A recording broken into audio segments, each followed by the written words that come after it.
वायनाड भूस्खलन में जान गंवाने वाले लोगों की संख्या बढ़ी, 228 लोगों की मौत की पुष्टि, 91 शवों के अवशेष बरामद, 90 लोगों का अस्पताल में इलाज जारी। वायनाड में कई इलाके हैं जहां पर पहुंचने के लिए ब्रिज बनाने का काम तेज हो गया है। वायुसेना ने अस्थायी ब्रिज बनाने के लिए पहुंचाया जरूरी सामान। लैंडस्लाइड की वजह से टूट गया है कई इलाकों से संपर्क। लोकसभा में नेता प्रतिपक्ष राहुल गांधी और कांग्रेस महासचिव प्रियंका गांधी का आज वायनाड दौरा, पीड़ितों से करेंगे मुलाकात, हालात का भी लेंगे जायजा। वायनाड में हुए भूस्खलन को राहुल गांधी ने बताया बड़ी त्रासदी। लोकसभा में कहा सेना अच्छा काम कर रही है, इलाके में उच्च तकनीक के इस्तेमाल पर जोर दिया। वायनाड त्रासदी पर चर्चा के दौरान बीजेपी सांसद तेजस्वी सूर्या ने राहुल पर साधा निशाना, कहा वायनाड का सांसद रहते हुए एक बार भी नहीं उठाया भूस्खलन का मुद्दा। गृह मंत्री अमित शाह आज लोकसभा में पेश करेंगे डिजास्टर मैनेजमेंट अमेंडमेंट बिल 2024। एजेंसियों के बीच समन्वय स्थापित करने के साथ साथ हादसों में एजेंसियों की जिम्मेदारी भी तय होगी। संसद में गूंजा वायनाड जल प्रलय का मामला, केरल त्रासदी पर अमित शाह ने कहा कि राजनीति मत करिए, 7 दिन पहले वार्निंग दी गई थी। सीएम पी विजयन ने केंद्रीय गृह मंत्री अमित शाह का अलर्ट करने का दावा किया, खारिज, कहा आईएमडी ने जारी किया था केवल ऑरेंज अलर्ट, लेकिन अनुमान से बहुत अधिक बारिश हुई। वायनाड में आज मुख्यमंत्री पिनराई विजयन की अध्यक्षता में सर्वदलीय बैठक, लैंडस्लाइड के बाद बने हालात पर होगी चर्चा, पहले अधिकारियों के साथ बैठक करेंगे सीएम। सीएम पी विजयन ने कहा राहत और बचाव का काम जारी है, आपदा प्रभावित इलाकों से बचाए गए 1592 लोग, करीब 190 लोग लापता लोगों की तलाश जारी है। केरल के राज्यपाल आरिफ मोहम्मद खान ने कहा अभी कमियां ढूंढने का समय नहीं है, स्थानीय कलेक्टर और एसपी ने अच्छा काम किया, सेना के पुल बनाते ही राहत बचाव में तेजी आ जाएगी। शिमला में रामपुर क्षेत्र के झाकड़ी में फटा बादल, हाइड्रो प्रोजेक्ट के पास बादल फट गया, करीब 20 लोगों के लापता होने की सूचना है। रेस्क्यू टीम घटनास्थल के लिए रवाना हो चुकी है। मंडी जिले के राजमंड गांव में बादल फट गया, कई मकान बह गए, जानमाल का भारी नुकसान हुआ है, 11 लोग लापता हैं। हिमाचल के मंडी में बादल फटने से ब्यास नदी उफनाई, आसपास के गांवों में रहने वालों के लिए खतरा बढ़ गया है। हिमाचल के कुल्लू में बादल फटने से मलाणा पावर प्रोजेक्ट को भारी नुकसान पहुंचा है, पानी बढ़ने से पार्वती नदी में उफान आया है, खतरे के निशान से ऊपर पहुंच गई। केदार घाटी में मुसीबत बनकर बरस रही है बारिश, केदारनाथ पैदल यात्रा मार्ग पर रामबाड़ा में मंदाकिनी नदी पर बने 2 पुल बहे, पुराने मार्ग पर स्थित ये दोनों पुल।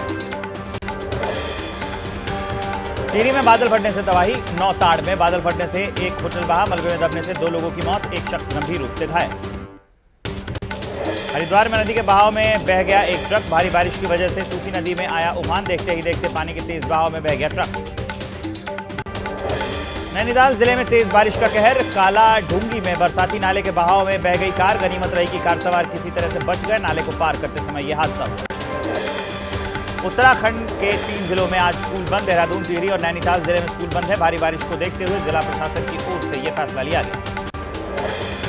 उत्तराखंड में मौसम विभाग ने जारी किया भारी बारिश का अलर्ट, आज भी कई जगह पर बारिश की चेतावनी, पहाड़ी इलाकों में सफर के दौरान सावधानी बरतने की जरूरत है। अल्मोड़ा में भारी बारिश की वजह से उफान पर जटागंगा जागेश्वर पुल के जलमग्न होने का खतरा, भारी बारिश की वजह से उफान पर बह रहे बरसाती नाले, नदी नालों के किनारे पर अलर्ट। गंगोत्री धाम में पिछले दिनों हुई बारिश की वजह से तबाही का मंजर, भागीरथ नदी में आए उफान की वजह से किनारे पर बने घाट क्षतिग्रस्त, मलबा हटाने का काम जारी है।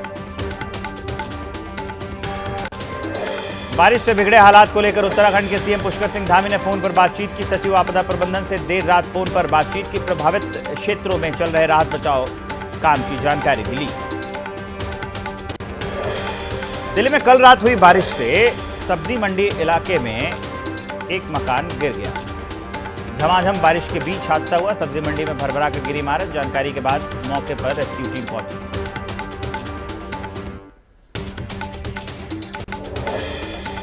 अंबेडकर नगर के पास हादसा, नाले में गिरे मां बेटे की मौत हो गई, बारिश की वजह से बरसाती नाले में उफान आ गया, नाले में डूबने से मां बेटे की जान चली।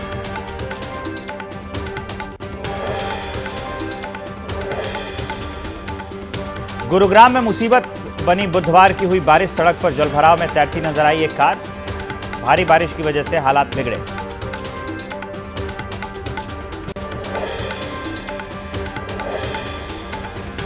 दिल्ली के दरियागंज इलाके में बारिश का कहर, बारिश की वजह से ढह गई निजी स्कूल की दीवार, मौके पर खड़ी कुछ गाड़ियां मलबे में दबी।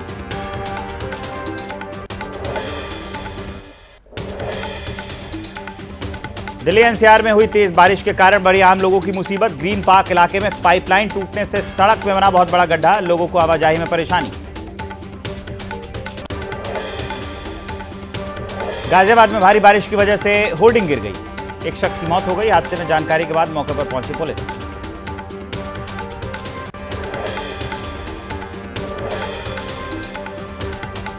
राजधानी में बीती रात हुई मूसलाधार बारिश की वजह से जलभराव, कई इलाके और सड़कें लबालब पानी से भरे हुए हैं, लोगों को आवाजाही में दिक्कत हो रही है।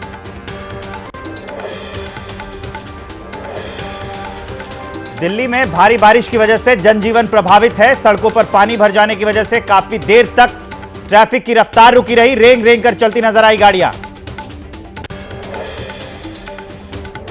गुरुग्राम में बीती रात हुई मूसलाधार बारिश से हालात बिगड़े, जल भराव की वजह से रुकी रही ट्रैफिक की रफ्तार। बुधवार को खेड़ की दौला टोल से लेकर दिल्ली बॉर्डर तक करीब 15 किलोमीटर लंबा जाम लगा रहा। राजधानी दिल्ली में देर रात हुई मूसलाधार बारिश से कई जगह जल भराव, आईटीओ के पास सड़कों पर जल भरा हुआ, सड़क पर कई इंच तक पानी भरा रहा। कांग्रेस सांसद चरणजीत सिंह चन्नी ने कहा, पीएम मोदी ने अनुराग ठाकुर का भाषण सोशल मीडिया पर शेयर किया, जबकि उसका कई हिस्से उसके सदन की कार्यवाही से हटाए गए हैं। यह विशेषाधिकार का हनन। कांग्रेस सांसद केएल शर्मा ने पूछा, नैतिकता की दृष्टि से क्या किसी की जाति पूछना सही है? यह अनुराग ठाकुर की अपरिपक्वता लगता नहीं है कि वो इतनी बार के सांसद रह चुके हैं। हरियाणा के सीएम नायब सिंह सैनी का निशाना, राहुल कोई भी ऐसा मौका नहीं छोड़ते जिससे समाज और देश का नुकसान हो। जाति जनगणना की दिशा में काम कर रही है सरकार। कांग्रेस के पूर्व नेता प्रमोद कृष्णम का बयान, राहुल पूछते हैं सारी दुनिया की जाति, अनुराग ठाकुर ने पूछी राहुल की जाति, राहुल गांधी अपनी जाति तो बताएं। जाति जनगणना को लेकर केंद्रीय मंत्री मांझी का राहुल पर निशाना, कहा एनडीए की सरकार हर तबके के लिए काम कर रही है, विपक्ष सिर्फ अपनी बात करता है। डिप्टी सीएम केपी मौर्य का अखिलेश पर आरोप, हमने जब नेता प्रतिपक्ष पर सवाल उठाया तो अखिलेश ने डरकर लोकसभा में पीडीए दिखाया, लेकिन उनके दिल में पीडीए के लिए कोई जगह नहीं। बीजेपी एमएलए नंदकिशोर गुर्जर ने माना, विधायकों की बैठक में कहा गया था आज चुनाव हुए तो बीजेपी को मिलेंगे 185 सीट, विधायक का दावा हासिल करेंगे बहुमत। पशुपति पारस की बिहार के विधानसभा चुनाव में 243 सीट पर लड़ने की तैयारी, 4 सीटों पर हो रहे उपचुनाव में से भी एक सीट की मांग, जेपी नड्डा से मुलाकात करेंगे। पशुपति पारस की 243 सीट पर लड़ने की तैयारी पर डिप्टी सीएम विजय सिन्हा ने कहा है कि सब लोग करते हैं दावेदारी, लेकिन मोदी जी के नेतृत्व में मिलकर लड़ते हैं चुनाव।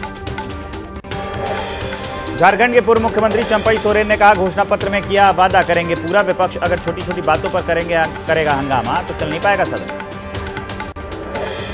शिवसेना यूबीटी नेता उद्धव ठाकरे ने दी चुनौती, कार्यकर्ताओं से कहा या तो देवेंद्र फडणवीस रहेंगे या मैं रहूंगा। बीजेपी ने शुरू से ही जोड़ तोड़ की राजनीति की है, जिसको जाना है अभी जा। एनसीआर की तर्ज पर यूपी स्टेट कैपिटल रीजन बनाने का प्रस्ताव विधानसभा में पास, स्टेट कैपिटल रीजन में उन्नाव, हरदोई, सीतापुर होंगे शामिल। केंद्रीय परिवहन मंत्री नितिन गडकरी की वित्त मंत्री निर्मला सीतारमण को चिट्ठी, लाइफ और मेडिकल इंश्योरेंस के प्रीमियर पर लगने वाले 18% जीएसटी को हटाने की अपील। शिवसेना यूबीटी नेता प्रियंका चतुर्वेदी ने गडकरी की मांग का किया समर्थन, कहा मोदी के मंत्री एक दूसरे की पोल खोल रहे हैं, ये अभी शुरुआत है। कांग्रेस सांसद केएल शर्मा ने गडकरी के मांग का समर्थन किया, कहा नितिन गडकरी की मांग सही है, उन्होंने अपनी ही सरकार को आईना दिखाया। गडकरी के बयान पर बोले बीजेपी सांसद प्रवीण खंडेलवाल, हम सब चाहते हैं कि इंश्योरेंस के उपभोक्ताओं को मिले राहत, गडकरी जी ने सुझाव दिया, फैसला जीएसटी काउंसिल लेगी। उपराष्ट्रपति जगदीप धनखड़ ने कहा, मैं ये नियम बनाता हूं कि आरएसएस एक ऐसा संगठन जिसे राष्ट्र की विकास यात्रा में भाग लेने का पूरा संवैधानिक अधिकार, हर किसी को ऐसे किसी भी संगठन पर गर्व होना चाहिए। दिल्ली में बेसमेंट कोचिंग या लाइब्रेरी होने पर सील करने के आदेश, एलजी के अनुरोध पर कोचिंग संस्थानों के एसोसिएशन तीनों पीड़ित परिवारों को उचित मुआवजा देने पर राजी। दिल्ली के एलजी का पुलिस कमिश्नर को आदेश, छात्रों से अधिक किराया वसूलने और टैक्स चोरी के लिए नगद लेन देन करने पर तत्काल कार्रवाई करने को कहा है। दिल्ली सरकार के मंत्रियों के साथ यूपीएससी की तैयारी कर रहे छात्रों की बैठक। कोचिंग संस्थान को रेगुलेट करने के कानून पर चर्चा। मंत्रियों ने कहा छात्रों की समस्याओं का हल निकालेंगे। मीटिंग के बाद छात्रों ने कहा मंत्रियों ने मांगों को पूरा करने का दिया आश्वासन, लेकिन नहीं दी कोई टाइमलाइन। कोचिंग रेगुलेट करने वाली कमेटी में छात्रों को शामिल करने का वादा। पटना में डीएम ने कोचिंग संस्थानों के प्रतिनिधियों के साथ की बैठक। कोचिंग संस्थानों की कमियों को लेकर दी चेतावनी। बच्चों के सुरक्षा से जुड़े नियमों को लागू करने का आदेश। दिल्ली की कोचिंग संस्थान में 3 छात्रों की मौत का मामला। 30 हजारी कोर्ट में। बेसमेंट के मालिकों को राहत नहीं। गोरखा कार के मालिक मनुज कथूरिया की बेल रिजेक्ट। खालिद मसाल की मिली हमास की कमांड। इस्माइल हानिया की मौत के बाद दी गई खालिद मसाल को हमास की जिम्मेदारी। अभी औपचारिक घोषणा होना बाकी। हमास चीफ इस्माइल हानिया की हत्या को लेकर भड़का ईरान। ईरान के सर्वोच्च नेता अयातुल्लाह अली खामनेई ने इजरायल पर जवाबी कार्रवाई का दिया आदेश। इजरायल पर हमला कर सकता है ईरान।